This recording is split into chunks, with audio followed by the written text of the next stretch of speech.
Hey guys, thanks for checking out the first episode of Bump Bump. I'm still kind of figuring out the whole podcast and video editing stuff, so quality is not quite up to what I wish it was yet, but uh, I'm still very happy with the first conversation that I had with my guest Garret Gonzales. So bear in mind, audio levels aren't quite perfect yet, but thanks for checking it out and stay tuned for the next hour or so. And you can hear all the top 10 picks from Garret Gonzales from Fight Game Media and Wrestling Observer.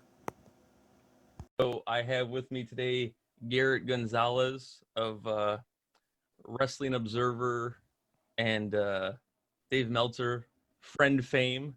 Really nice to have you on the show. We're going to go through a little top 10 playlist of some of his favorite songs, and I'm going to let Garret just introduce himself a bit. Yeah, no, thanks for having me on. And music and music in general is one of my favorite things. I'm such a big music head, and so kind of combining the two interests is interesting. So I'm kind of excited to do this. So I do some stuff with Big Dave on Wrestling Observer Radio. I also have my own podcast, the Fight Game Podcast, and our own website, fightgamemedia.com. So, we're doing a lot of stuff, and I like, one of the things that we're doing recently is we're really like talking to content creators. So people who do podcasts, people who do shows like yours. And so I also have a little bit of an interest in that, obviously. So this kind of fits really well. Like I love this idea. I love people trying to do new things with their passions. Like it's great. Thank you. I said, I'm glad again to have you on. And that's really a big part for me, too, is music obviously is my number one. I've been kind of making my own stuff for the last couple of years now, but other than that, the second biggest love of my life has been professional wrestling. So, growing up watching Ultimate Warrior, puking up green stuff because of Papa Shango. Like it's one of the first memories I have. And just I remember my dad always watching I believe it was Superstars on Saturdays, like Saturday mornings. Wait, so when you're watching the Undertaker, I'm sorry, the Ultimate Warrior puke up his guts, is your dad watching with you at this time?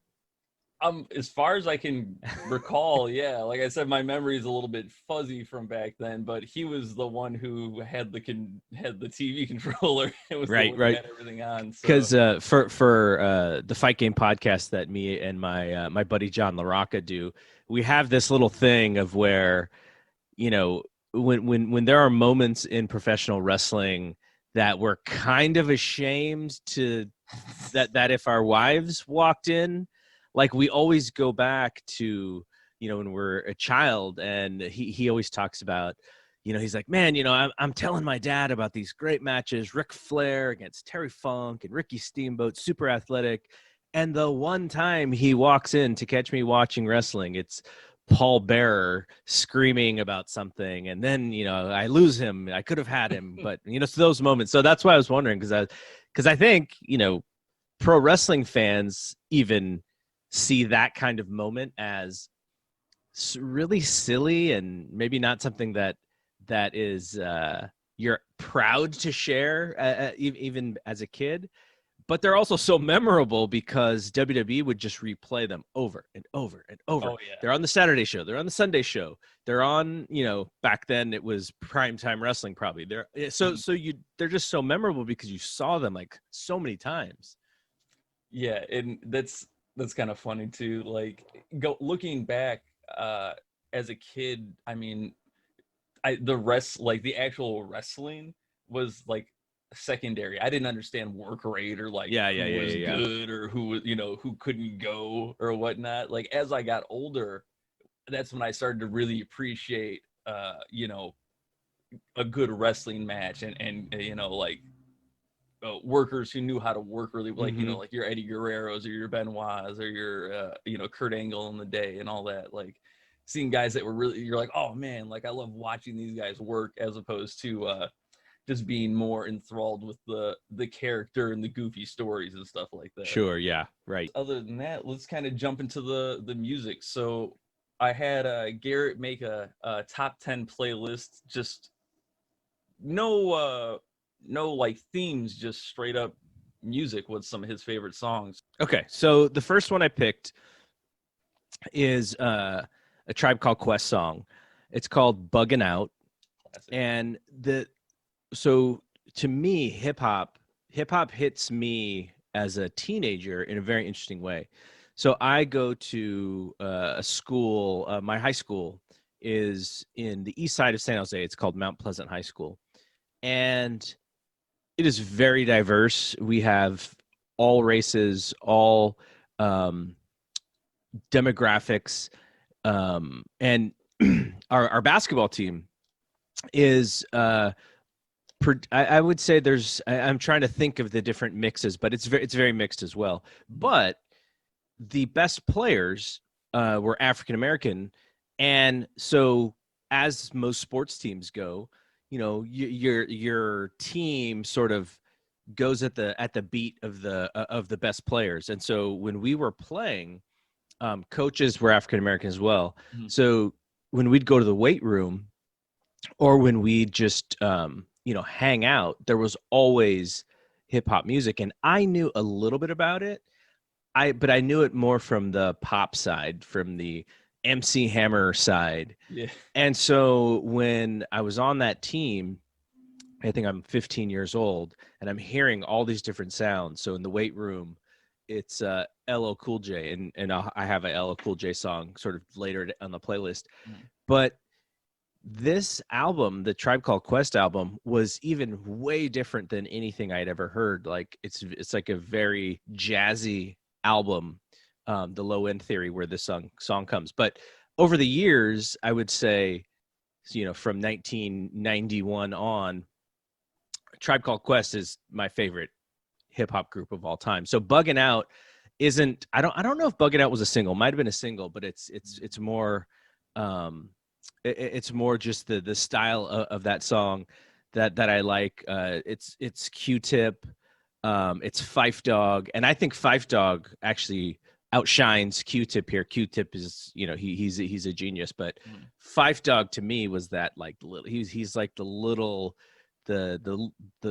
dog, because he's a small dude. I think he was like 5'3" or something. So he would always talk about his size, but he's a big sports fan, and he had these like crazy rhymes that are just so memorable. So for me, that song always takes me back to being 15, playing basketball, and really like understanding like, oh, this is what hip hop is, and just completely being blown over by it. And I'm such a big hip hop fan today.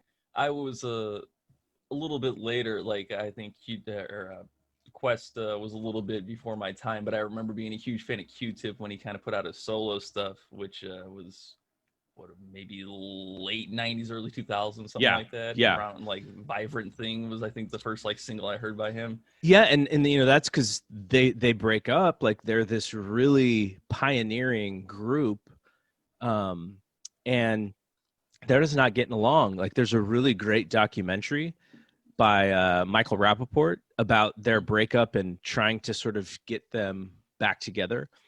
And, it's like they were like family, and Q-Tip and Phife Dawg were like brothers, but that's also sort of what broke them. And Phife Dawg was he used to call himself the funky diabetic. And that's a shoot. Like he was a diabetic. And so that was part of their breakup, because he wasn't always healthy enough to perform and go on the road. So, a lot of that documentary is, come on, dude, you got to get your health straight. Like, lay off the soda and quit. We gotta, this brand lives on. So that, yeah, the whole genesis of how they got together and then them breaking up is a little heartbreaking, but like that's music, right? That's music in general with certain bands. Like there's always something going on. And, Q-Tip is the star. He's the star of that group. And I'm sure he felt like he was doing the majority of the lifting at the end there. Thankfully, they got back together for one last album, which is still my favorite hip hop album from maybe the last 3 or 4 years. Right before he died, they finished the album, and then he passes away, and so that's kind of like their, they luckily got back together right before the end there, right before he died, and the album is fantastic. It's weird how timing like that works out, but Yeah. at least we did get one more from him. What is your next track? So the way that I looked at this list is it was really hard to identify like my favorite 10 songs. Like that probably changes, depending on where I am at certain points in my life. So what I tried to do instead was really take, maybe the 8 or 10 songs, and then I think I have a couple bonus tracks just because, but I looked at it from an artist's perspective, like who are my favorite artists? Mm-hmm. And then what song am I feeling at this moment from them? And so Michael Jackson has hundreds of songs, and 50 of them could be my favorite at any part of the day. But he had his last, at least right now, the last posthumous release had a single called Love Never Felt So Good. And the original recording, when he recorded it, obviously was probably recorded somewhere in the maybe the mid 80s. Mm-hmm. It is a really good song, but it didn't sound like the current in any way. And so what they did was, I forgot who they had produce it, but they put a new track, and they just they had his vocals, and then the song is really feels current. And they had Justin Timberlake sing on like the remix to even make it more current. That's not the version that I like the most. Mm-hmm. Nothing against Justin, but I didn't need to hear him on this song. But the Love Never Felt So Good off of I forget the last posthumous release. It's maybe it's called gosh, I don't know. It's not on top of my mind, but this song is like you're taking somebody who is sort of timeless, and you're adding a current production to him, which often doesn't work with these posthumous releases. But this one worked really well, and I feel like if the label kind of got out in front of it and really supported the single, I thought it could have been really well received. It was still decently well received, I think, but it's like if he's alive and that's like his comeback single, like it's just off the charts, I think.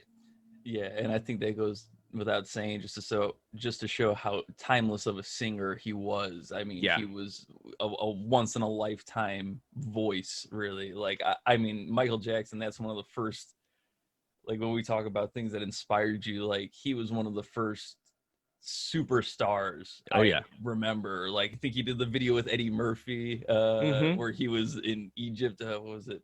Remember the Time. Mm-hmm. And I remember being like, oh my, like look at him turn into dust, this is amazing. And just those were events. I can even tell you, so I'm older than you, and I can remember so this would have had to been 84.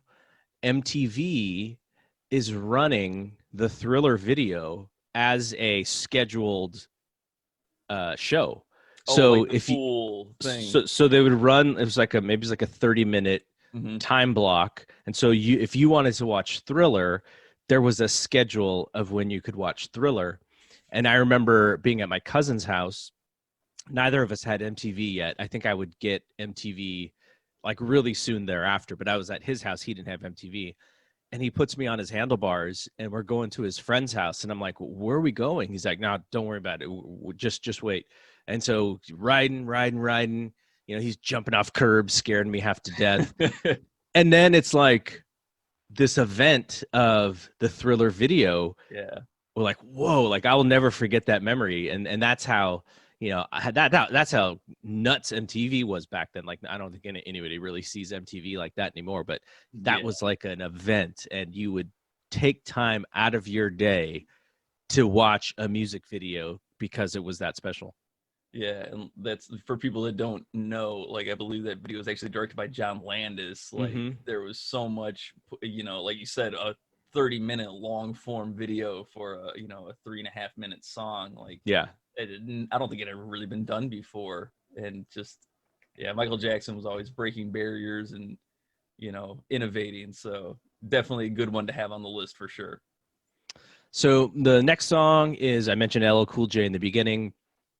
LL Cool J is my favorite rapper of all time. Now, if you look at his discography, he really has, I think he probably has what I would consider 3 really, really good albums. And the rest of his discography is sort of average. And it's kind of one of those things where you're like, how does someone's greatness, how can he not show his own greatness after a while? And some of that is because, I mean, he went to Hollywood. Like that's part of what people utilizing their format, which is his format, is rapping and hip hop, to bigger and better things, right? So he went into acting, started doing movies, he's doing TV, he's still doing all that stuff. He's got a brand called Rock the Bells, where he is supporting old school hip hop and has people in who may not be getting love anymore from record sales because they're not really making current music, and we're sort of celebrating the history. So he's out in front of all that stuff. It's awesome. But if you just look at his albums, 3 out of the first 4 albums are his best albums. There's one, Walking Like a Panther's not great, but then after Mama Said Knock You Out comes out, it just kind of it's sort of up and down. He's got some cool singles, but as an album artist, he's sort of done at that point. So the song that I chose is a song called I'm Bad, and it's from an album called Bigger and Deffer, which is, it's either my second or favorite third album of his. And the song is like he's in this, back in the days, you have these little hip hop wars. It's like him against Kool Moe Dee, and they're kind of beefing with each other on wax. But the reason why this song kind of came up, because I think in other times of my life, I would say Mama Said Knock You Out is on this list. But I don't know if you saw the Last Dance, which was the ESPN Michael Jordan 10-part documentary series. Fantastic documentary, yes. So I think it was either the second or third episode, they're going back to 1987. And this is when Michael Jordan, his star is rising. Like, he is going up and to the right. And they use this song because it's really who he becomes, which is he's starting to become like the baddest dude in the NBA, a league dominated by Magic Johnson and Larry Bird. And now the new guy is coming. And so they're playing this song in a montage of his like just crazy, ridiculous moments. Cause you're talking peak MJ athleticism. He's probably like 25 years old, like just doing all kinds of crazy things with the ball. And what's funny is Michael Jordan didn't even like hip hop music. Like he's like, he just still doesn't really like it. And like, there's a scene later, like when they bring it back to like the mid 90s, where he's listening to like a Kenny Lattimore CD. Like that's MJ style, like jazz music, R&B music. But this hip hop song really, really identifies what he was doing. And it's sort of parallel into what LL was doing. Now, Michael Jordan's career, as a on top, lasted longer than LL's, but from that time period of like 85 to like 90, like LL was just about as hot as you could get as an artist. So I chose I'm Bad because it was brought back to me in The Last Dance. I thought that was a perfect song to use. I was glad that you picked LL because I think a lot of people, like you said, especially now, probably associate him more with movies and TV. He's on, I believe, a CSI or something. He's been like a main co-star on that for quite a while now, and I think a lot of people think about Deep Blue Sea probably as like more than they think about, like you said, from mid 80s, he was the guy in terms of like being like a solo rap star pretty much. Like I think like Mama Said Knock You Out. I remember that and being like, oh man, like this dude's freaking hard. Oh yeah. Oh And yeah. now it's not only do I think hip hop's kind of been oversaturated a bit, but Hmm. people just don't really respect some of the roots. They feel like, oh, some of that stuff is corny, or Yep. it's the old school stuff isn't that good. It's like, no, man, there was legit, lyricism in those things, and yeah, that's another great pick. Yeah, and everything is just you're just creating and creating and creating and creating, and it gets to the point of commercialization where they start going to the same beats because that's what people want to hear on the radio. Exactly. But like, just the origin of that stuff is one of my favorite things to learn about.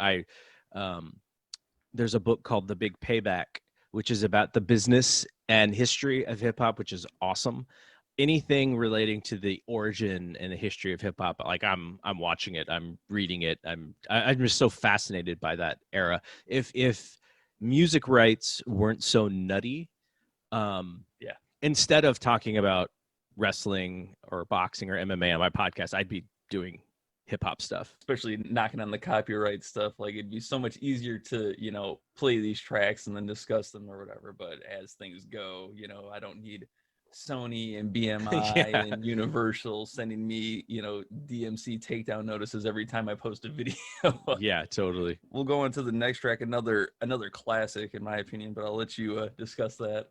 Yeah, so Stevie Wonder, very similar to Michael Jackson in that I could have chosen 50 songs and they would have all meant something to me. But I think when we sort of think about the time that we're in today, Higher Ground is really resounding. Like Stevie's lyrics, where he's talking about things that are going on in the 70s. I think you can really relate them to current day in 2020. Like, if you I would check out the lyrics to this song because they're pretty powerful, and the song is funky as hell and it hits. But stuff like, you know powers keep on lying while your people keep on dying, world keep on turning because it won't be too long. And so, not to say that he's predicting anything. It just shows you that we can go back 40 years and things are not that different 40 years ago as from today. And like, you would think as a society, you're supposed to adapt, you're supposed to evolve. Like, things that people are fighting for today, they shouldn't need to be fighting for anymore. It's Right. ridiculous that they are. And so, I think for the people who are really making it hard for our society to evolve, go back and listen to this Stevie Wonder track, because the things that he's saying in 1973 or whenever he did this song, they are the exact same things that are happening today. So I just think it's a really powerful song, and Stevie has some message songs that I think are really inspiring. He has some message songs that are kind of sad and really make you think.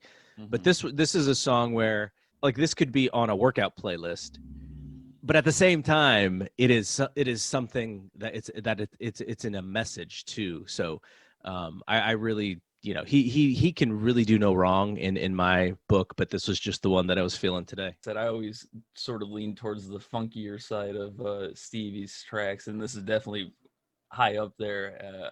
I actually remember hearing I think it was the Red Hot Chili Peppers cover this quite a few years ago, and being like, oh man, like this song's so good, and then finding out, oh, it's actually a Stevie Wonder song, and then hearing the original, be like, oh, like this is way better actually.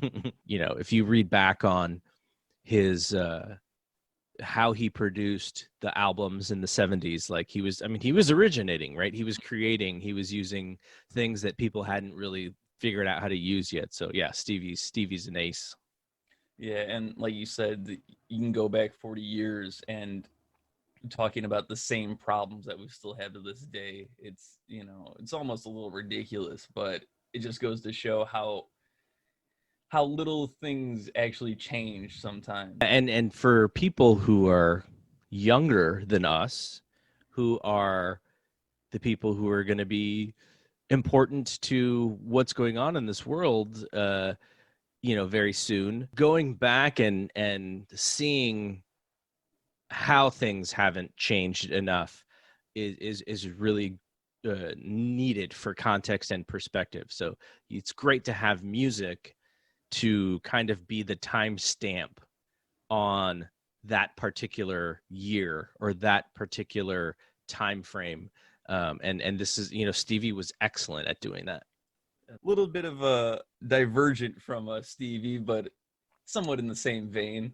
So this song that I chose there's a story behind it. So it's technically not a New Edition song. It's technically a Belle Biv DeVoe song. But in the early 90s, so we're talking like, I'm going to say, actually, it may be even late 80s. We're talking 1989, 1990. Mm-hmm. I'm coming in to becoming a fan of this group called New Edition.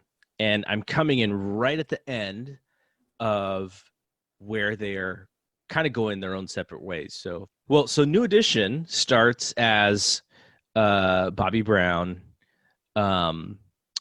Ricky Bell, Michael Bivins, Ron DeVoe, and Ralph Tresvant. So that they were doing music when they were, young teenagers together. Mm-hmm. And they're not always getting along. Bobby Brown himself has a little bit of star power. And so because they're not getting along, he kind of goes his own way. And so everyone knows, the Don't Be Cruel album, and he kind of My Prerogative, and he just launches into a different stratosphere. Mm-hmm. So they then bring in Johnny Gill to be the fifth member for this album that they're trying to do. And Ralph Tresvant at the time is also thinking of going solo, but he decides to, do it for the group. Let's keep the group going. Mm-hmm. And they make the Heartbreak album, which is sort of their going from teenagers to like adulthood. And the album is produced by Jimmy Jam and Terry Lewis and is awesome. It's a great album. So that album comes out, great, but what it does is it launches everyone going solo in the early 90s. So Johnny Gill goes solo, Ralph Tresvant goes solo, and that leaves Michael Bivins, Ronnie DeVoe, and Ricky Bell. And Biv and DeVoe don't really sing. Like, they're not singers. They're part of a group, so they're dancing. They're on a few background vocals, I'm sure. But they're not singers, but it is 1990. And so they're like, oh, we can rap on these songs. And Ricky Bell will be the singer on these songs. So they create their own group, Belle Biv DeVoe, which becomes the most successful album out of all of those guys going solo. Yeah, and it's still the Poison record is still the one that if you're now, I haven't been to a nightclub in 5 years or so, but if you go to a nightclub and they are going to play a song from that time frame, it's going to be Poison. Like it's just a timeless song. What happens is I come in right as they break up, and there's constant talk about them getting back together. Are they going to do another albums? New Edition going to get back together? So there's a VMAs. This is when the VMAs were kind of a big deal. They're not as big of a deal anymore. And so the whole thing about the VMAs is we're going to put New Edition back together. So they kind of they come back together. They do some of their old songs, and then they kind of branch off and they do their solo stuff, and that's sort of the event. So what happens is on Poison, Belle Biv DeVoe has this song called "Word to the Mutha," and the song starts by naming the New Edition guys. It's like Ronnie, Bobby, Ricky, Mike, Ralph, Johnny. Word to the Mutha. Like that's like kind of the hook. So that song comes out. It's not a single. And then I'm watching TV one time, and we used to watch hour blocks of music videos back then. No one does that You're today. Kidding me. So I'm watching MTV, and all of a sudden, Belle Biv DeVoe with New Edition. They're debuting the Word to the Mutha, but it's a remix. And so this song comes out, And now everybody who's a New Edition fan is like, oh, they're getting back together. They're gonna do stuff like because all of them were on this song, and so Johnny Gill and Bobby Brown were never in the group together, but they're in this song together, and so it's like all six of the guys, and so this song comes out, and I like back then it wasn't on the CD, so you could only find it as like a single.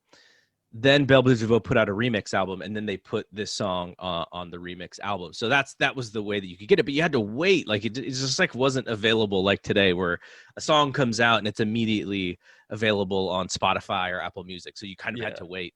But this song is really the kind of where my music fandom hits. I don't know how you say it, but just wanting to know everything about everything, because all of a sudden I'm like, okay, now I got to backtrack and I got to go listen to all those New Edition albums from before I became a fan, and now I'm following all these guys with their other stuff. And as a fan of New Edition, I've been to 2 or 3 different concerts with where they have performed or they were like a supporting act or something, and those dudes are in their 50s now, and they dance just as hard as they were dancing, when they're in their 20s. Yeah. And the last time that I saw them was right when Bobby Brown's daughter was in a coma, and she eventually died. Mm-hmm. So it was Bobby and Whitney's daughter together. Yeah. And so Whitney had passed away, and then now Bobby Christina is she's in a coma, and she eventually passes away. And so they're like the whole concert was called All Six, meaning all 6 of the guys were going to be doing stuff together, even though, like I said, Johnny and Bobby didn't really record together until they got back together in like 1996, I think. Mm-hmm. So the whole thing was all 6, and then now this story, and we're not sure if Bobby's going to be there. We're like, like I wouldn't even, if he's not there, like he's taking care of his family, like we get it. Yeah, right. But he shows up. Now it's clear that he is not in great shape, and all these other dudes are pretty ripped and in great shape. So, we had a close enough seat to where when they were doing their stuff, if he needed to take a time out, he was going and huffing and puffing in the corner and drinking water and kind of getting his wind back so that he can come back and dance. But that, to me, like when I see those guys together as all 6, it's like, oh, those are my guys. Those are, those are the New Edition is my group. Mm-hmm. They're a little bit, they're older than me, but like when I think of like Stevie Wonder is more my dad, right? And right. Michael Jackson is more like my older cousins, but New Edition, like that's me. So mm-hmm. that's how I always see them. And this song kind of crystallized all of that together for me. Bobby kind of went off into his own little world there for a while, and he's still kind of in his own little world. Yeah, for sure. But I mean, they've split up again. They had the BET movie that had come out, and they should have been able to make a ton of money off of that movie because it got a lot of publicity. But they couldn't get back together. And I think Johnny Gill and Ralph Tresvant actually own the copyright to the name. Mm-hmm. So they are like, there's like business stuff going on. And I was right before the shutdown happened, I'd bought tickets to Belle Biv DeVoe was coming out here. And my wife is about 5 years younger than me. So it was kind of before her time, like when Belle Biv DeVoe was at their peak, but she still loves like a lot of those songs. So we were going to go see Belle Biv DeVoe's 30th anniversary of Poison. Mm-hmm. And obviously it didn't happen. It's been rescheduled like 4 or 5 different times, but like still today, like, off of a group from the mid to late 80s, like they are still making music today, which you rarely see. Like we mentioned about groups, like you rarely see them surviving and continue to make music, but yeah, they're still doing it. A group like that was so dynamic, and you get so entrenched into the history almost of it that it's like the music is great, but you want to know the story behind, like you want to know everything about them, and you want to know like, oh, well, why did they break up? Why did this happen? Which member had had beef with who or whatever. Mhm. It's, you know, it's the not like the TMZ era, but sort of just you know, being almost as interested in the controversy behind them as well as the music. Like I For think, sure, for sure. That definitely carried with them for sure, especially with the hardcore fans. so before we get to the next five, we're about halfway through. I kind of wanted to talk a little bit more about the wrestling side of things Hmm. and how. And for me, probably my biggest question, because the first time I heard you, I think was on it would have been a Wrestling Observer Radio 2 or 3 years ago. I think maybe Hmm. I'm not quite sure because I've been a subscriber since about 2014, and that's when I really started getting back into it because I was a lapsed fan from about '06 till about 2013 14, Hmm. pretty much after the whole Eddie Benoit thing. I really just kind of soured on Yeah, stuff, yeah. and that's when I was focusing more on music also. But coming back into it and then listening to Dave's insight on stuff, I always feel like he gives a very level-headed take on things, and him and Brian together, I always think are pretty funny. But when I heard you on there, I was like, Hilarious. oh, They're yeah, hilarious yeah. together. When I heard you with him, I was like, oh wow, like it's nice to hear a different perspective, of a bit of a more calm perspective. No, no offense to Brian, but I guess I just kind of wondering about how you guys hooked up together. So I'm trying to. I think I figured out the day that I first met Dave would have been in around 2008, I believe. So Pat Tillman, who was the Army Ranger, who also played football for the Arizona Cardinals, gave up his career to become an Army Ranger, and he was killed in friendly fire by his own guys. And so Pat Tillman is from San Jose, and Dave and I both grew up in San Jose. I wasn't currently living in San Jose at the time, but we they would put on these runs called Pat's Run, and so it was a 4.2K run, Okay. because he was number 42, and so I was there with my family, and then he was there with his family, and I recognized him. And I just walked up to him and I said, "Hey, what's up? Been a subscriber." And he's like, "Oh yeah, yeah, I recognize your name." And that was that. Like that was literally it. So fast forward to one of the F4W conventions in Vegas, and I'm hanging out at a table, and we have like a banquet room. It's like one of the biggest ones that I can remember. And Dave walks in, and he's like scanning the room, trying to find somebody that he knows to go sit next to. Right. And he just keeps scanning, and I can tell he's like he doesn't know where to go. And so I just wave him over. I'm like, just come over here. And at that time, I think I still have only had met him the one time, but just I would send him emails or something. Yeah. And then so he comes and sits next to me, and we just talk for like 2 hours because we're kind of at the little deal, and they're doing like giveaways, and they got prizes and stuff. And so what happens is he comes over and he hangs out, and then as always happens when you're with him, like people just start congregating over. And so like I'm even calling over people who I know, who I'm like, they're probably being a little shy. I know they want to come ask Dave questions. So I'm like pulling people over. So we get this little group of people. And it was mostly just to, Dave knew he was going to be bombarded with people. And I just kind of was like, oh yeah, let's make this comfortable for him Yeah. It's so easy that to talk. everyone gets their questions in too. So my goal there was just kind of like make everything comfortable and kind of be the, I don't know, I would sort of kick him in certain directions that I thought people wanted to go in. And it was like a little moderating, but it wasn't like moderating. It was just like, let's go here and let's go here. And so it was a lot of fun. And so from that day, every time I would see him, we would like chit chat for a few minutes.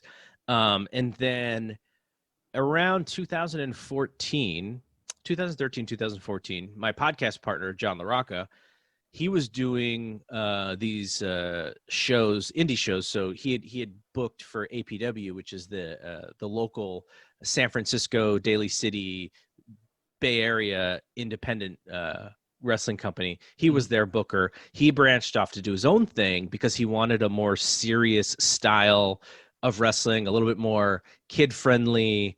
There wasn't a lot of wackiness with the program at all. He actually was the second person to bring Shayna Baszler out to do stuff. So this was kind of like when she leaves MMA and is starting wrestling. Like I think she had one booking in Reno, and then like his booking was like her second one, at least as far as I can remember. Okay. And so he and Jeff Cobb are really good friends, and he's kind of been a little bit of he helped bring Jeff out to the Bay Area. He saw a lot in Jeff. He saw his background, his Olympic wrestling profile, and was like, this guy's got it. And so he and Jeff are really tight. And so Jeff was the champion when I started to come into these shows. And there's been other great guys like Timothy Thatcher was on the shows that I used to go to. And just, there's other guys who are kind of should probably be in bigger places than they are, who he also booked. But anyway, so I would be at those shows because I'm friends with John, and then Dave would be there. And again, Dave's just kind of looking around like, where am I going to sit? And I just kind of wave him over, and then he'll see me, and then we'll just sit and we'll chit chat. So we were at a bunch of those shows together. And then I think something happened. I think I'd moved, and like my cable wasn't ready yet, so I just hit him up, and there was like a WWE show, and I was like, hey, do you mind if I come over and watch a show? Like, otherwise I'm not going to be able to watch it. And so he's like, yeah, come over. So he gives me his address, and I go to the door, and I knock on the door, and the person who opens the door to let me into Dave's house is John LaRocca. He's like, my friend John. I'm like, what the hell? What are you doing here? He's like, I don't know. What are you doing here? So I guess Dave had invited him to come over to watch one of the WWE pay-per-views like the month before. Okay. And then he just kept inviting John. And so then I went, and so it was me, John, Dave, and one of Dave's other friends. His name is Dave Corner, who just recently passed away. He's mentioned Dave Corner on Wrestling Observer Radio before. And then another friend who I've become pretty good friends with. His name is Edward. And so it was just the four of us plus Dave watching these shows. And so every month there was a WWE show, we'd all go to Dave's house, like without fail, all go to Dave's house. And so then we became pretty good friends there. And then a couple years after that, Dave had been wanting to do some shows with Brian, and Brian, has got a young family, so he was tied up, and Dave doesn't have the technical savvy to figure out how to do those shows himself. So I had some very like cheap equipment. And so I was like, oh yeah, like we can try to do this. And Brian's like, okay, here's how you do it. And then the admin, Tony Leader, he's like, okay, here's how you upload these shows. And I was like, oh my God, like this is a lot. And so the first few shows that Dave and I did were so bad because the recording equipment wasn't good enough. So then Brian sent us some better mics and sent me a better recorder. And then I just sort of had to learn how to produce these shows without a lot of information. Thankfully, there were some really cool people on Twitter who would help me out. Like John Pollock was like, oh yeah, we use this app. So I was like, okay, I'm downloading that app. And then Lance Storm was like, okay, you need to sort of sign off better. And I'm like, okay, so I'm signing off now, with a better way. He's like, yeah, the shows are just ending abruptly. I was like, okay, I don't want Lance mad at me. And then like, so there was just so much help. And so, I got it to a point where I was like, okay, I'm really comfortable with this. I'd send it to Brian. How does this sound? He's like, you could do this better. And so, now 2 years later, I think the shows sound just about as good as they possibly will because I have the know-how. But really that's how it started, because Brian was, young family. He didn't have the time. Dave wanted to do all these interviews. He wanted to talk about all this stuff. And he's just like, yeah, Brian can't do it. And then he just asked me, and I'm like, sure, like, let's go, I'll do them. So, being at his house until 2:00 in the morning and then having to drive home was like kind of crazy. But yeah, I mean, that's really how it started. And He and Brian still do the normal, Monday night and then the Wednesday night and then one weekend show. And if Dave has an idea for a guest of another show, like we just did one recently with Debbie Malenko, just heard that one. Yeah. Then he has me, and I have all sort of the know-how to figure it out. I don't have like Brian has like studio level equipment, so his shows are always going to sound better. Sometimes if the person or the subject doesn't have a lot of savvy themselves, we kind of have to use the old Skype to phone thing, which I hate. But I've learned how to produce the Skype to phone a little bit better now, so it doesn't sound as crazy as it used to. So I'm getting better at that stuff. But yeah, I'm really just there for when Brian, couldn't do some things that Dave wanted to do. And, again, Dave doesn't have the technical know-how to do a lot of this stuff by himself. So I just, that's how I kind of got my foot in the door. And then, we've done some pretty fun stuff. I've gone on trips and we've interviewed some pretty fun people. So it's been a blast. I don't know how much longer I'll be able to keep doing it because it is pretty time consuming and busy. But if he needs me in a pinch and I have the time, definitely I'm there for him. It's nice to see that you had the opportunity and you took it, and you had the tech savvy enough to be able to help out when necessary. And I think it really shows in your guys when you guys do shows together that you do have a genuine friendship and a genuine kind of common interest. I think both being from the same area and kind of having a bit of a history of understanding what was going on in like the San Jose area a bit. I don't know, I always enjoy listening to you guys just kind of BS around together, so it's pretty cool. And yeah, I appreciate it. Like I've learned to create a rundown.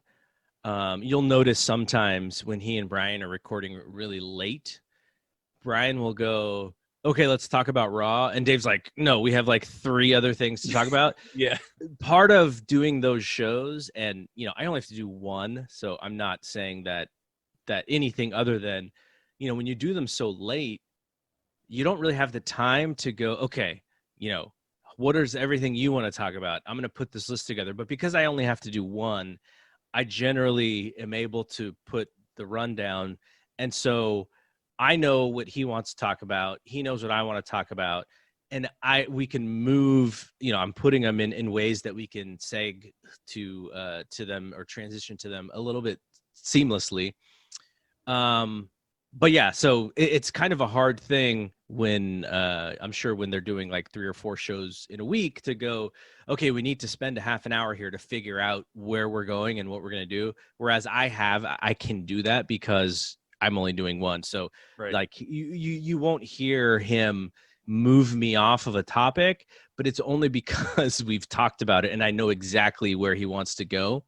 But Dave and Brian have been doing that for so long. Like that's part of the charm of that show. Oh, absolutely.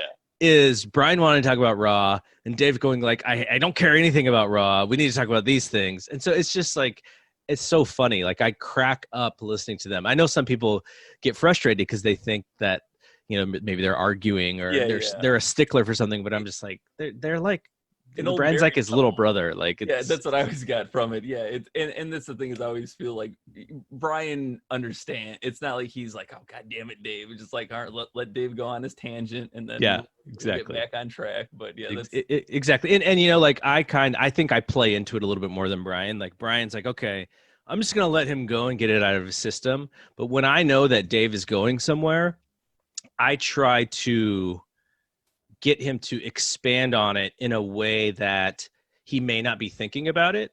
And so I'll ask follow-up questions or I'll lead him in a direction that that I'm thinking of that he may not have thought about because of, whatever it is, relationship to a different sport or something. So I actually I love to kind of get him to unravel that yarn even more.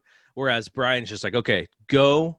You got 5 minutes and then we're moving on. But again, that's just the differences in the way that we do it. And, Brian's perspective of this stuff as a wrestler himself is just as interesting, and which is something that I don't have. I'm just more a fan and sort of an observer of, lots of different things that I can kind of put into a perspective. We'll kind of jump back into the music section of things here now. And one of my just a huge fan of this artist, and a guy that I remember growing up, like, I actually wasn't allowed to listen to some of this stuff.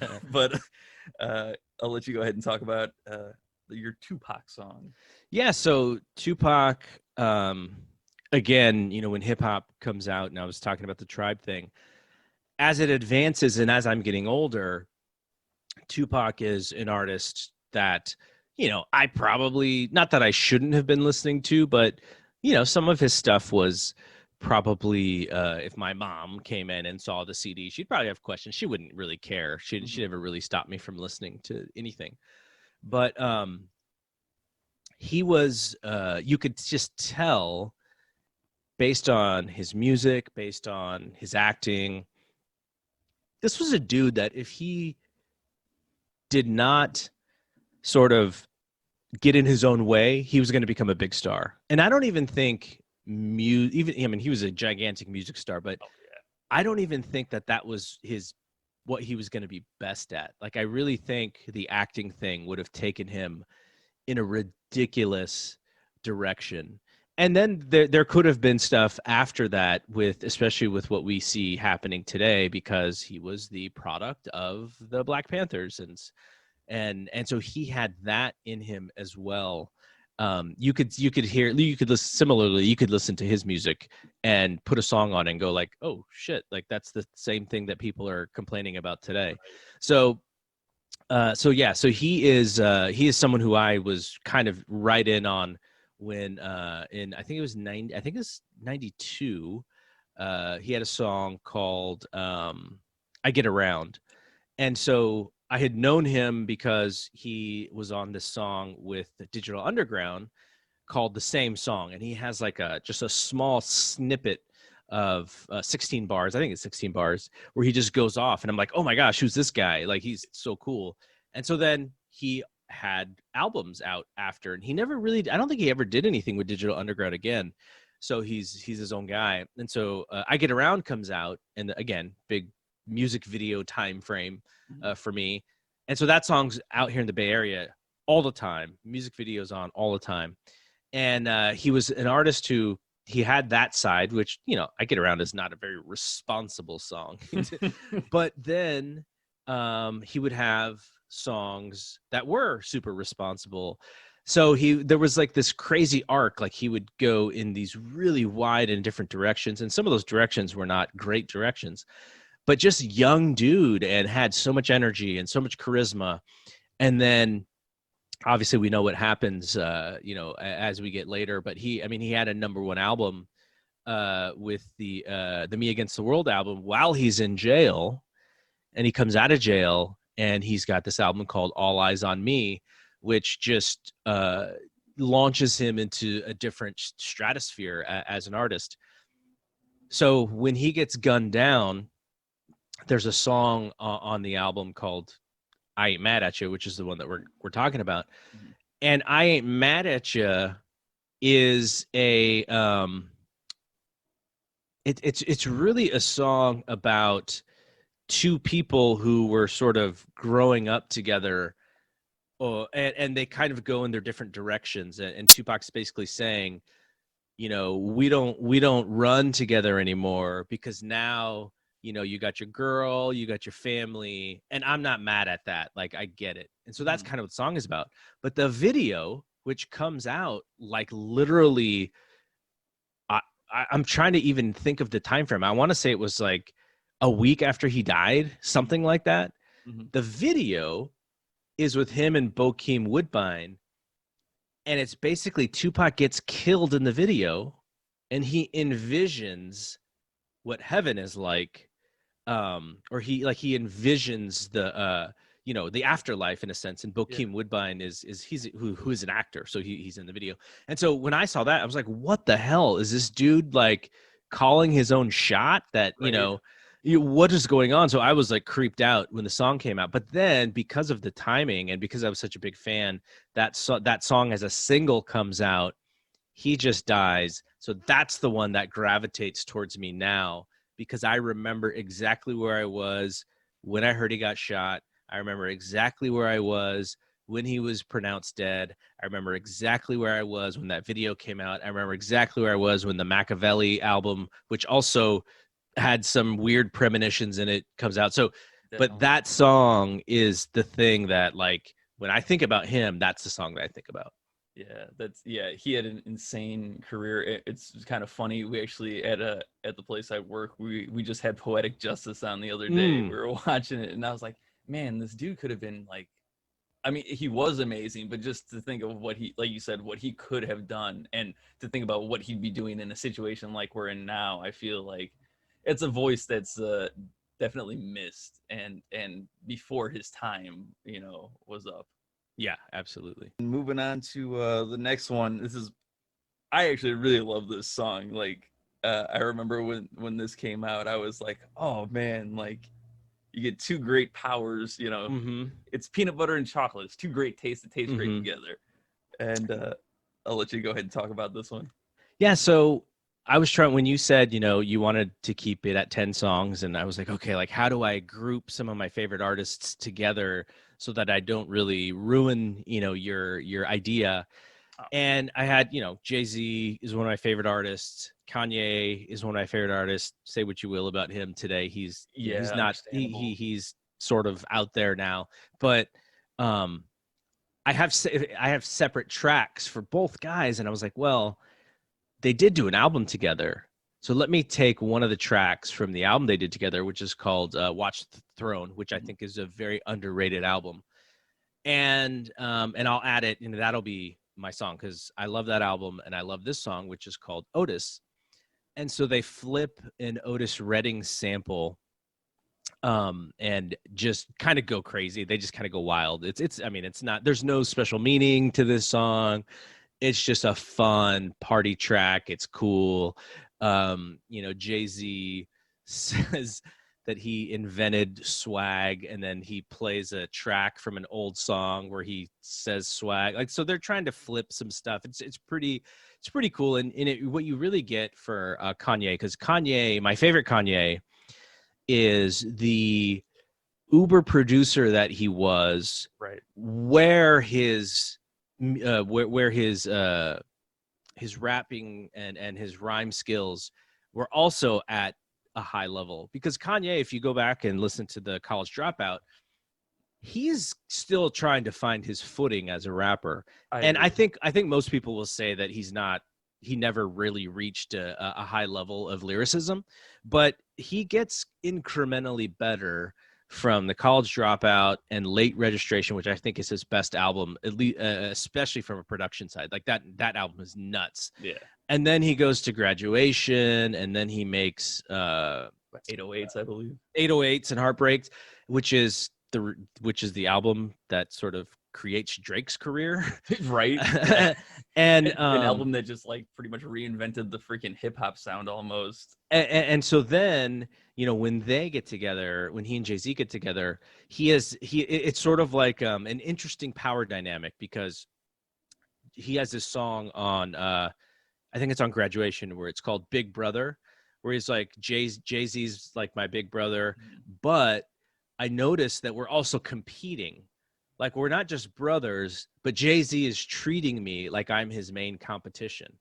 And so then to see them meet up, what it is it's really like Kanye going like, okay, dude, I am a bigger star than you are now.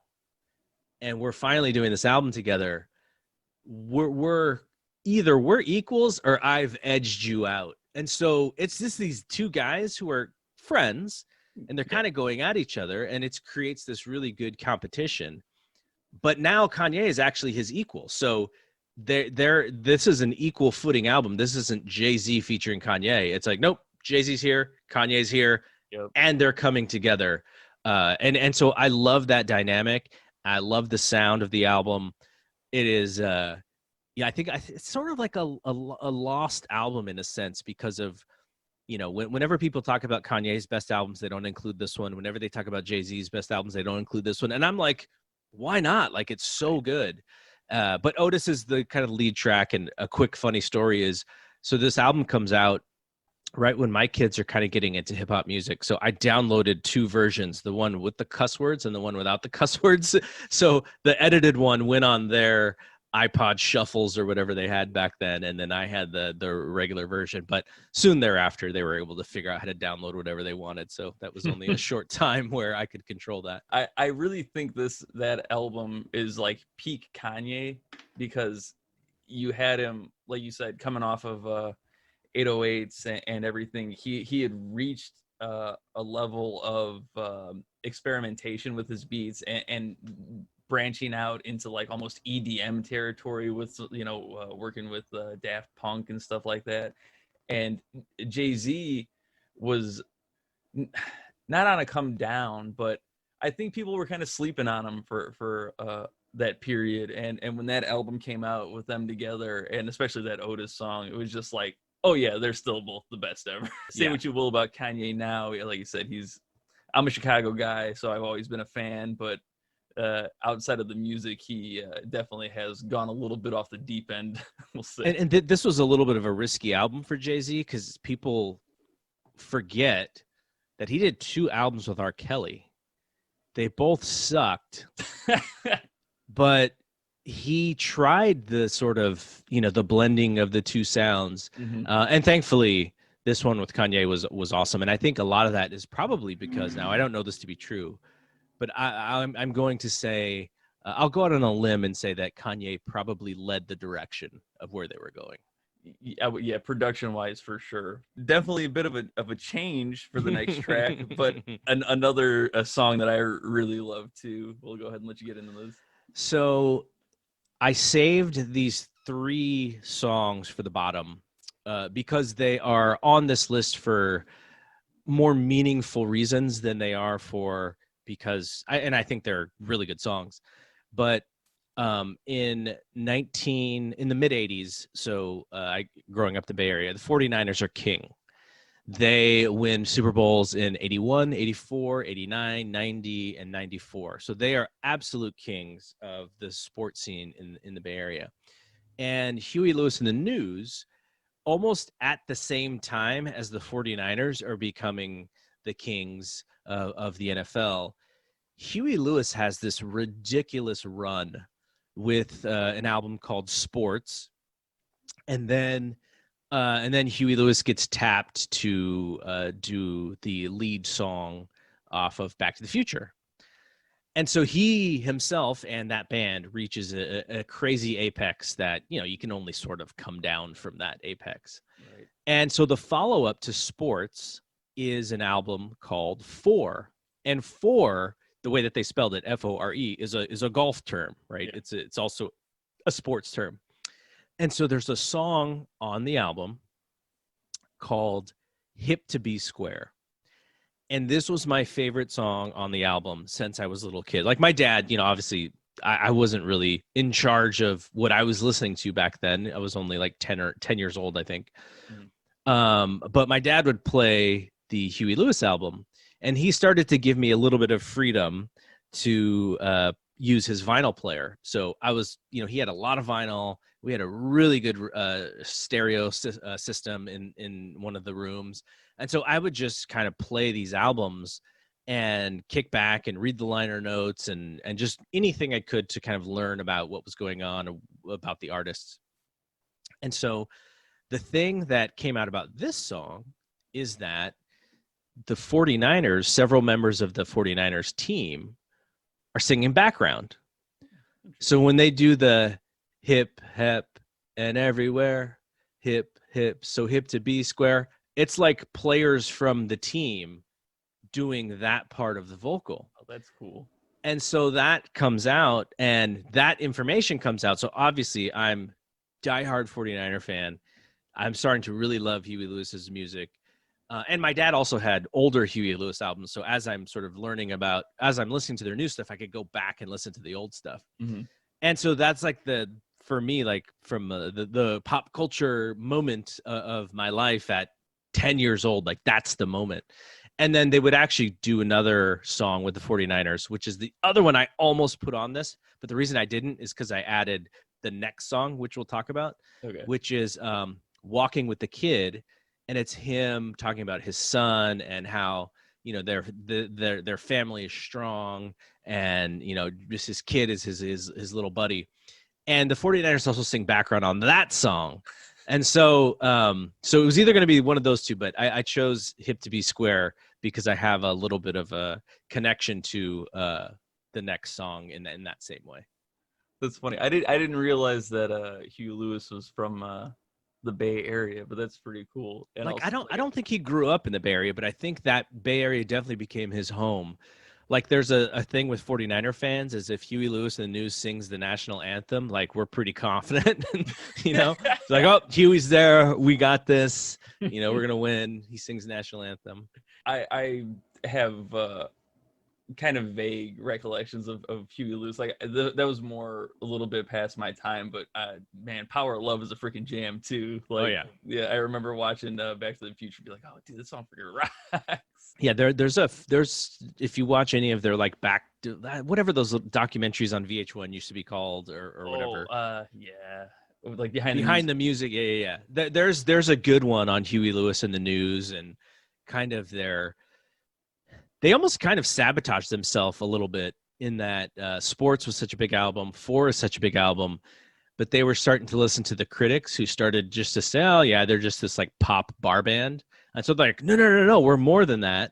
And then they create their next album, which is called I think it's called Small World, and it's excellent, but it dies at the register. Nobody buys it because the sound is, you know, the sound is more art than it is sort of pop music, and that kind of just spirals them down. Like as a pop group, not they still make really good music, but you know, as a pop group, like that kind of ends their time. into the home stretch here. The number 9, I guess, track we'll say. Yeah, so the number 9 track is a Babyface song. Most people will know Babyface from his run in the I guess it would be early to mid 80s, where his biggest run was. And this song is called The Day. Now, I have an interesting parallel with Babyface songs, which is because so my kid is born in my oldest is born in June of 1999. The album The Day by Babyface, I think it comes out around 97-ish. But as I'm dating my ex-wife, right around 97-ish, I'm listening to this album a lot. And so when my oldest is born, Babyface has a song called The Day, the title track, and it is about his child being born. And so he describes seeing his son for the first time. And one of the things for parents is, you know, when you have your first kid, there's no manual, like how do you raise a child? Here are the steps to do it, right? It's sort of intuition and what you've learned from your parents, and you get help and stuff. So the way he described having his son, and let me see if I can remember the lyrics. He says, it's like a song I've never sung and I've never heard, but I know the words.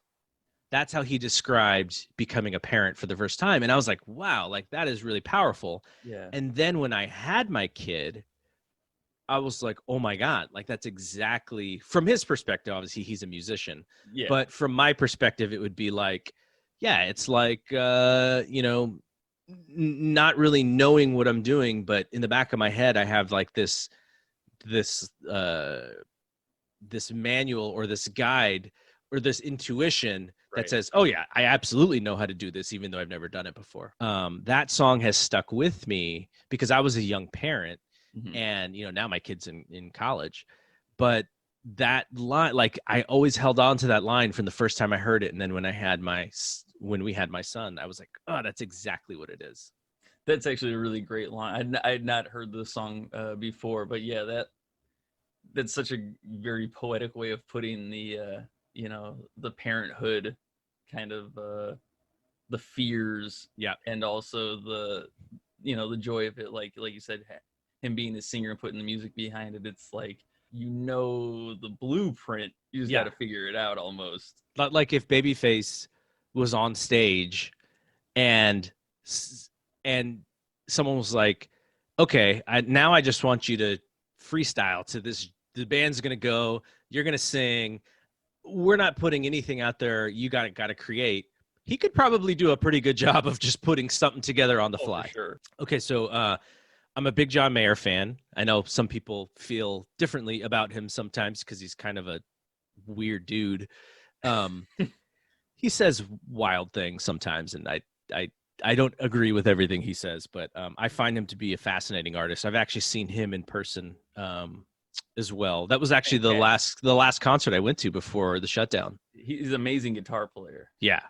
And so I was thinking of, okay, what John Mayer song, because there's a bunch as well that I could choose from. Mm-hmm. And the one that I chose is because of how it identifies towards me. So I mentioned that, I have an ex-wife. So when we got divorced, John Mayer has this album called Continuum, which I think is one of the best albums of the 2000s. And it's also, John and I are kind of the same age. So, not that we were in the same direction of things, because, I was married young and I had kids young and he's still doing his thing. But a lot of the things that are in Continuum, I completely understand because of where I was at the time of my life. But there's this song, I think it's the last song on the album. It's called I'm Gonna Find Another You. And it's this little like angsty, spiteful track, but it's very sort of soulful at the same time. Mm-hmm. The lyrics are basically like he's been dumped by this woman and he's a little spiteful. And the way that he's getting his feelings out is writing this song basically saying, you have all of these things, but the way that I'm going to win is I'm just going to find someone just like you who's just a little bit better than you. And so when you get divorced, not that everyone has experienced that, but there is a little bit of spite and some angst, and you're like, oh, like, it's a feeling of disappointment. You're sort of disappointed in yourself that, you couldn't figure things out. And then, you move in your own different directions, and your ex moves on and you move on. And there's still a little bit of like this weird competition because, of the emotions involved in the breakup. So when I think about my divorce, not that we are spiteful in any way, like we're still friends and we've raised our kids together, mm-hmm. but that's the song that comes out. Like if I think about when I think about my divorce, I go right to that track because it's like Mayer just going like, look, I'm going to be fine and I'm going to be better than fine. And that's kind of how you feel when you get a divorce. Actually, you just recently remarried, if I'm not mistaken. So congratulations on that. Thank you. Yeah, I waited quite a long time until after my kids were near adults before I started to really get back into it, because I, when you have mixed families, like things, there's weird things going on, and I wanted to focus on them before I could then give my 100% time to somebody else. Very respectable. Yeah. And then, so the last song is a Fiona Apple song, and I love Fiona Apple. I think she's one of the greatest artists of our generation. And I was thinking back to, so I used to work, one of my jobs out of, actually while I was still in college, I would work part-time at Blockbuster Video. Now that's another thing that doesn't exist anymore. That was kind of like a big deal back then. But so we would run these trailer tapes, which are basically like promotional tapes for Blockbuster. Mm-hmm. When the stores open, you would have to run this 2-hour tape.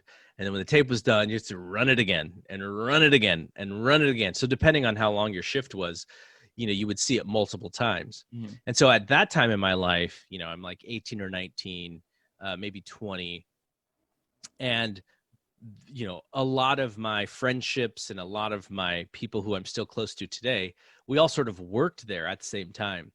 And so it's still like Blockbuster to me is like a really great memory of like, you're kind of like right out of high school, you're becoming an adult.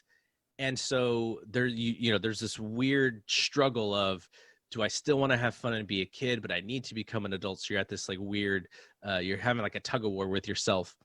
And so that time frame is just, I just love thinking about that because it's so fun to think about. And it wasn't that long ago, but if I was to say what song or what anything that could identify or that could give me those blockbuster memories. Every time I listen to Fiona Apple's album called Title, there's a song called Sleep to Dream. And Sleep to Dream, I think, was her first single. And we had that song playing on the blockbuster trailers. Like, so depending on which trailer it was, I would hear that song multiple times a day. And then it made me go buy the album. Obviously, I wanted to buy the album. But like, she was so young. She was like this waif, like she was so skinny, like almost like uncomfortably skinny, but she had like these dynamic eyes and just this face and her stare. And I was like, I want to marry that woman. Like, she is she pops off the screen. Yeah. You know, her career kind of went in an interesting direction. I think she could have become a bigger sort of pop star, but she decided to go in a different direction. I think it worked for her. Maybe she probably didn't make as much money as she could have, but from, you know, the quality of her albums, if you put her 5 albums up against anybody else's 5 albums from a quality standpoint, like, she's fighting there. She waits for a long time between albums, and for good reason. Like, she just put the latest album out there, which I've already bought on vinyl. Oh yeah. And it's Cold Cutters, I believe. Yeah, it's awesome, and she's awesome. And, you know, I'd have so much respect for her as an artist. But that, like, I remember her like from day one because of that video. And then she would, you know, there's another video on that from that album, which is a little like she's kind of half naked in it, like a lot of the time. Criminal. Yeah. So I was just like more in love with her because of that video. But yeah, like, I just think she's so dynamite. And again, you know, she's sort of I think she's probably very similar age as me. And so there were things in all of those albums that I kind of identify with. Yeah, I was actually really excited when I saw that you put that on there, because I actually have a cover of Criminal that is probably going to be coming out in a couple months or so. No way. Like you said, that video for me, I want to say it was like 96 or something, I think, maybe 97 when it came out. And back when MTV played videos still, I just remember, like you said, her look and her dynamic. Like, there was just like, I was so drawn to that. Oh yeah. That song is like, that's one of the few like videos that still sticks in my mind, where I'm like, oh my God, like I remember where I was like the first time I saw it and everything. And yeah, that she is a fantastic artist. Like, there's very few musicians to this day that I think have a bit of mystery and allure to them still. Like, everybody is so out there with social media, and like, when she came out with this new album after, I think, like, what, 6 or 7 years or something like that, I was like, it's so refreshing just to see someone who's putting out art, and you can tell it's, you know, it's just well thought out and just really interesting. And yeah, I totally agree. Yeah, she's awesome. All right, and so now we're into the big final track. We're at the last track. So as I mentioned, you know, my kids, one of them was in college, the other one was he was a junior in high school. I left where we were all living. Their mom was with them in the house that we had bought when we got married, and I was pretty close by. I never was probably more than 3 miles away from them. And so I decided that I needed to get back to where I grew up, which is San Jose. This is right around the time I started doing more that stuff with Dave, because I was so much more closer to him too. And then A Star Is Born comes out. I was so interested in this movie. I know the story. I knew the Barbra Streisand, Chris Christopherson version of the movie. But just the story of the movie and how they put it together. And it had been rumored for so many years. And so I'm like, I'm going to see Star Is Born the day it comes out. It's kind of funny because one of the guys who hangs out with us at Meltzer's house to watch wrestling, his name is David Rubio. he and I went to see it together on the first night, and it's like, it's not like a dude hangout movie. It's Definitely more, not, it's but more yeah. like a real, you take your girlfriend or whatever. But we were both single. We were both kind of out there dating, but we didn't have anyone at that point that we were dating. So we were like, hey, let's see it together. And so we saw it, and then we went out to dinner after. We kind of talked about it. It's kind of like our fun little story together. Mm-hmm. And so I was so enthralled with this movie that I went and saw it again. I saw it by myself the next time, because I was like, okay, I had gone to the bathroom once, and I just want to see the part that I missed, and so I want to see it again. Mm-hmm. And then they started putting it out in digital, and so I think I snuck in to see the last 10 minutes of one in digital, to see if it was worth kind of going to see it Mm-hmm. in digital. And so I went a third time, and this was again by myself, because it was just like sort of on a whim. I had a couple hours free time. It's like, okay, now I'm gonna go see it in digital. So then they put out a fourth. They put it out an extended version of the movie. There's like an extra 10 minutes, and so it just gave me an excuse to see it a fourth time. And this time I went with someone who I had gone out on a few dates with, and so I'd seen it 4 times, and then I met who's now my wife, and she had seen it with her sister. But I think they saw it when it had come out on video or on digital release, Mm-hmm. so they didn't see it at the theater. And so I was like, okay. So when we started dating, then it showed up on HBO, and I was like, okay, we have to watch this movie together. Like, this is gonna be like, the movie for us, for the time. And then of course it was like my 5th time seeing it. It was maybe only her 2nd. So obviously the lead single, Shallow, was a gigantic hit. Lady Gaga's amazing in this movie, not only from an acting perspective, but also the soundtrack is awesome. Yeah. And so when we got married, we wanted a song. I mean, we didn't have to have a song from this soundtrack as like our wedding song, but we were like, oh, we really like this soundtrack. We listen to the soundtrack all the time. What is the song that we could sort of identify with as the wedding song? And so,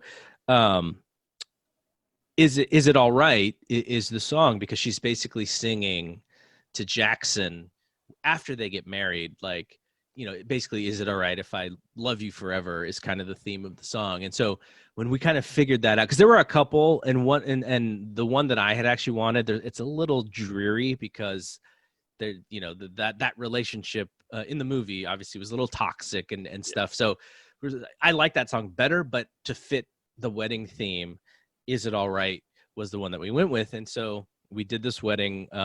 We had scheduled it to be in like Santa Cruz area, and obviously because of COVID-19 we couldn't do it. So we decided, we're like, hey, we can still do this. My wife is brilliant. She's just like, I figured people are doing these Zoom weddings, and so we hire a wedding planner, and not I would say more wedding coordinator, because my wife planned everything. Mm-hmm. But the wedding coordinator was like, okay, here's how we're going to do this Zoom wedding. And so we had iPhones as cameras, and we had like an area where we would walk. So we did everything at the house, and it was broadcast through Zoom. I think we had, I don't know, 250 people watching. And my friend, she works for, she's one of my contractors. Her name is Amanda Salguero. She's a part of a group with her sister called King Willow. And so I just asked her, I was like, hey, would you be up for this gig? And so she sang a lot of the intro music before the wedding started, and then she sang our wedding song. Now, anybody who knows Lady Gaga knows that Lady Gaga has an incredible range to her voice, like legitimately ridiculous. And so I was a little worried. I was like, are you comfortable singing? And I didn't want to disrespect her in any way, because I know Amanda can sing. I've heard her sing before. And she's like, oh yeah, we'll figure it out. And so she sends us the video. And I think my wife was a little worried too, because like that song is like not an easy song to sing. Mm-hmm. And so she sends it back to, she's like, how's this? And we're like, oh my God, like this is perfect. So Amanda Salguero singing Is It All Right as our first dance, like that song is now implemented, in my brain for that moment of my life. And that, I think we had to end with that one. That's awesome. And yeah, that's definitely a great note to end on. And it's just, I love being able to have such a meaningful, song from multiple standpoints, especially dealing with with the new relationship and everything like that. And it's funny, like I remember when that movie came out, I saw it with my girlfriend, and she was like, "Oh, we have to go see this movie," and I was, "Oh, I guess, like it's gonna be a chick flick type thing or whatever." And I remember like crying by the time the credits are rolling. I was like, "Oh my God!" Like the movie was so. I was so like I said, I was surprised by her performance and just yeah, that was a fantastic movie and a great soundtrack. I really just want to say thanks again for taking the time out to do this. I really appreciate it. If you want to talk a little bit about how you just got into wrestling and to begin with, like what kind of got you into just enjoying pro wrestling as a fan.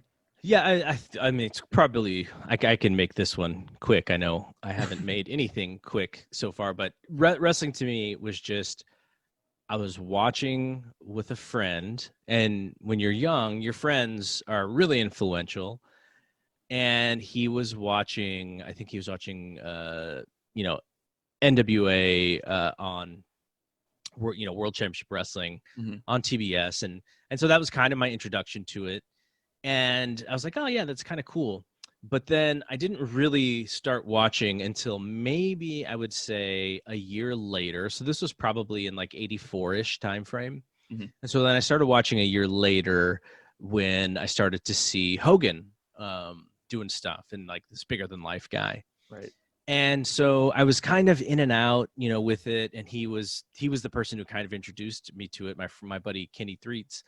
And so at some point, I don't know, I don't exactly remember why I started watching, but they're doing Saturday Night's Main Event. I think it's in February of '86, and the whole angle is it's Hogan against Morocco, and Bobby the Brain Heenan is in Morocco's corner to substitute for Mr. Fuji, who was sick. And nowadays you would go, oh, angle alert, but back then I didn't know anything. I was like, oh, I wonder why that happened back then. Yeah. And so then, Hogan and Morocco are wrestling this match, and King Kong Bundy jumps Hogan, gives him a couple avalanches and a couple big splashes, and Hogan's ribs are broken, and basically setting up the WrestleMania 2 main event.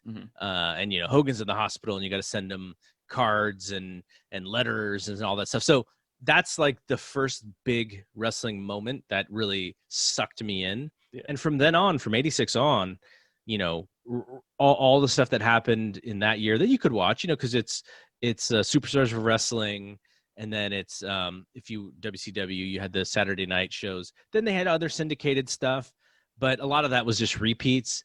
And then I found Primetime Wrestling. Oh, this show, Primetime Wrestling. So all of that was kind of bubbling. I'm sure people who are my age, they probably have a very similar story, because it was like sort of the apex of what Vince wanted to do, which was just really create so much visibility for Hogan. And so you couldn't really turn the channel on a weekend without seeing something wrestling related. So it was just like perfect place, perfect time for me.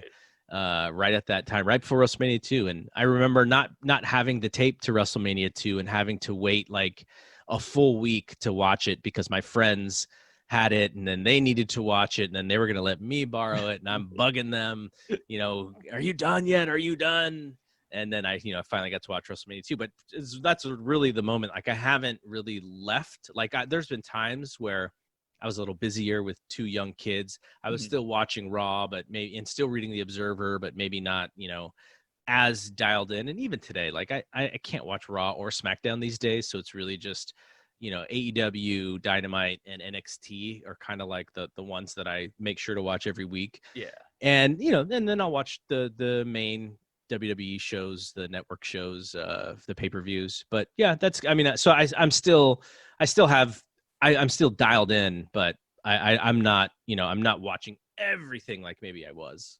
Yeah, understandable. And with I said with Raw and SmackDown, in all due respect, you're not missing all that much. Yeah, yeah.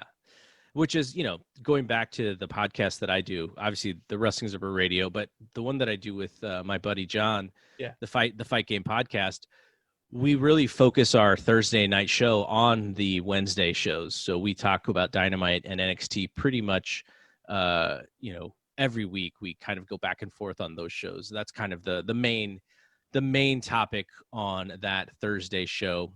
But yeah, we do like 3 shows a week. So if you have us in your RSS feed, the Fight Game podcast, you'll get several hours of, and it's mostly wrestling talk right now, but when UFC has a big show, we'll talk about that. When there's a big boxing event, we'll talk about that. We do lots of history stuff, like we're watching the 92 WCW Saturday nights right now, and we're reviewing those shows on the Monday show. So yeah, it's fun. I mean, it's pretty time consuming, but I get a kick out of it. I get, I'm a radio TV broadcasting major. And though I don't really do that in my real job, I can do that here, and it's fun, to have those skills and to have that passion, and it kind of scratches that itch.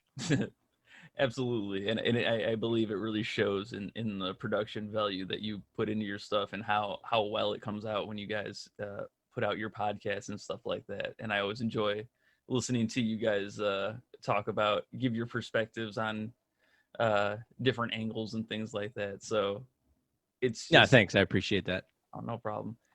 And I guess I just really want to say thanks again for taking the time out to really deep dive on some of these tracks and give some background into all the different choices you made for these songs. Thanks again for sticking around and watching the first episode of Bump Bump. I'm going to try to have a new episode up every 2 weeks, every Sunday.